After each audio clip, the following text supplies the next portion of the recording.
क्योंकि he is a very क्या कहते हैं पॉजिटिव और बहुत ही साफ दिल के इंसान हैं। एंड और अगर हम उनके बेटे की बात करें, वो युवा नेता है, और दोनों की अगर आप बातें सुनेंगे तो एक पिता के नाते उन्होंने अपने पुत्र के लिए सोचा होगा कि भाई और भी कुछ मिल जाता तो अच्छा रहता।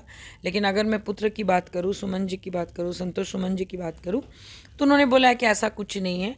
और साथ में उन्होंने ये भी बता दिया है कि भाई वो तो मैंने ऐसे ही बोला है, मिले नहीं मिले अलग बात है, हम तो एनडीए के साथ हमेशा से रहेंगे। तो बात जैसे चिराग जी अचानक से उड़ के आते हैं और सपोर्ट कर देते हैं, तो इससे उनके अपने पॉलिटिकल एजेंडा को वो दर्शाना चाह रहे हैं कि भाई देखो, अगर उन्होंने ये मांग की तो हम भी तो मांग ही सकते हैं।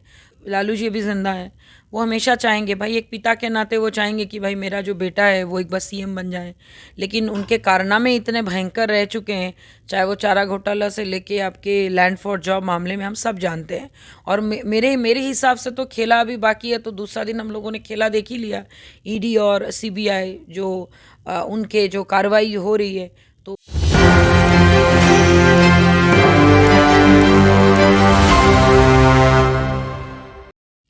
जी नमस्कार, आप देख रहे हैं एक न्यूज़ 24। मैं वेद सिंह। जैसा कि आप सभी को पता है कि बिहार में राजनीतिक माहौल अभी बहुत ज़्यादा उथल पुथल है, और उसी में 12 तारीख को होने जा रहा है मंत्रिमंडल का विस्तार। तो इसी सब तमाम मुद्दों पे हम बात करने के लिए अभी हमारे साथ मौजूद हैं राष्ट्रीय लोक जनशक्ति पार्टी की राष्ट्रीय प्रवक्ता देवजानी मित्रा जी। पहले तो स्वागत है मैम आपका। जी धन्यवाद। बताएं मैम, 12 तारीख को मंत्रिमंडल का विस्तार होगा, तो कहीं ना कहीं मतलब विपक्ष की पार्टियों की तरफ से विधायकों को प्रलोभन भी दिया जाएगा और तोड़ने का भी काम किया जाएगा। इसके बारे में क्या कहना चाहिए? देखिए, मुझे ऐसा लगता है कि जोड़ तोड़ की राजनीति आज से नहीं, कई सदियों से होते आ रही है।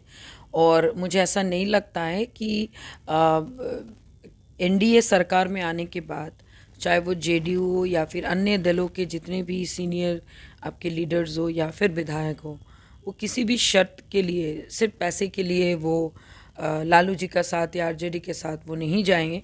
और फिर भी अगर लोगों को लगता है कि जाने से वो जीत जाएंगे, तो मैं आपको बता दूं कि एक समुंदर से आप एक लोटा पानी निकाल लीजिएगा तो उससे कोई फ़र्क नहीं पड़ेगा। और मैम, वैसे अगर देखा जाए तो जीतन राम मांझी तो अभी मतलब एनडीए के ही मतलब गठबंधन में है, लेकिन कहीं ना कहीं उनका भी सुर थोड़ा बदला हुआ नज़र आ रहा है। देखिए, सूर बदला हुआ नज़र नहीं है। मैं अभी उनका पूरा इंटरव्यू सुन रही थी। उन्होंने एक बहुत ही साझा तरीके से एक प्रस्ताव उन्होंने मीडिया के सामने, लोगों के सामने बोला। तो मुझे ऐसा लगता है कि वो एक बार सीएम रह चुके हैं, उनको ये सारी बातें जो हैं वो बंद कमरे में अमित शाह जी के साथ या हमारे ऑनरेबल पीएम के साथ या सीएम के साथ बैठ के उनको करना चाहिए।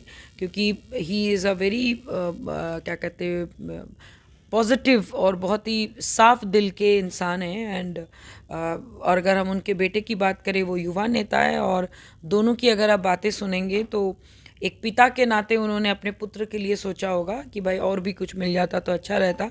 लेकिन अगर मैं पुत्र की बात करूं, सुमन जी की बात करूं, संतोष सुमन जी की बात करूं, तो उन्होंने बोला है कि ऐसा कुछ नहीं है। और साथ में उन्होंने ये भी बता दिया है कि भाई वो तो मैंने ऐसे ही बोला है, मिले नहीं मिले अलग बात है, हम तो एनडीए के साथ हमेशा से रहेंगे। तो बात बहुत क्लियर है।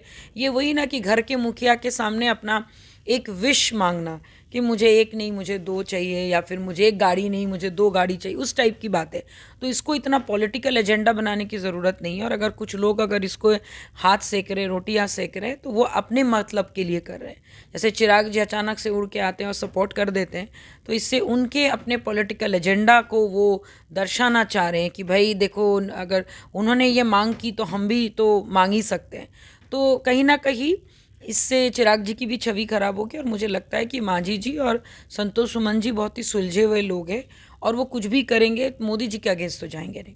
और वहीं मैम, अगर दूसरी तरफ अगर तेजस्वी यादव जी का लगातार मतलब सूत्रों के हवाले से ऐसा भी खबर आता है कि वो मीडिया में कहते हैं कि खेला अभी बाकी है, तो उसे वो क्या दर्शाना चाह रहे हैं? वो खेला अभी बाकी है, मुझे लगता है कि वो एक लास्ट ट्राई करना चाहते, क्योंकि लालू जी अभी जिंदा हैं।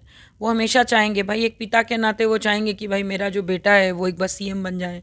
लेकिन उनके कारनामे इतने भयंकर रह चुके हैं, चाहे वो चारा घोटाला से लेके आपके लैंड फॉर जॉब मामले में, हम सब जानते हैं।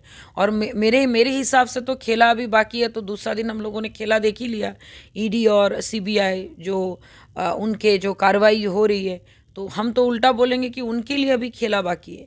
और खेला करके देखे ना, अधर्म क्या कहते हैं, अगर आप धर्म के खिलाफ आप कितना भी आप खेला कर लेंगे, जीत हमेशा धर्म की होती है। मैम आपसे आखिरी क्वेश्चन रहेगी और बाकी समय बताएगा, लेट्स सी क्या होता है।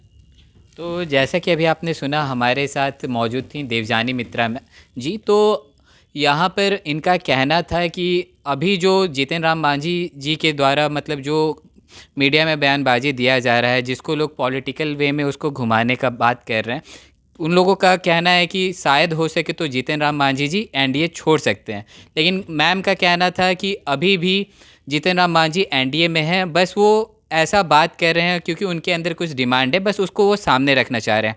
और दूसरी तरफ तेजस्वी यादव जी जो बार बार मीडिया में आकर कहा कर रहे हैं कि अभी खेला बाकी है, तो वो तो फिर 2025 के विधानसभा चुनाव में क्लियर हो जाएगा, जैसा कि देवजानी मित्रा का कहना था। तो और भी ऐसे तमाम खबरें देखते रहने के लिए आप देखते रहें एक न्यूज़ 24। मैं वेद सिंह सहयोगी गांगुल के साथ, पटना।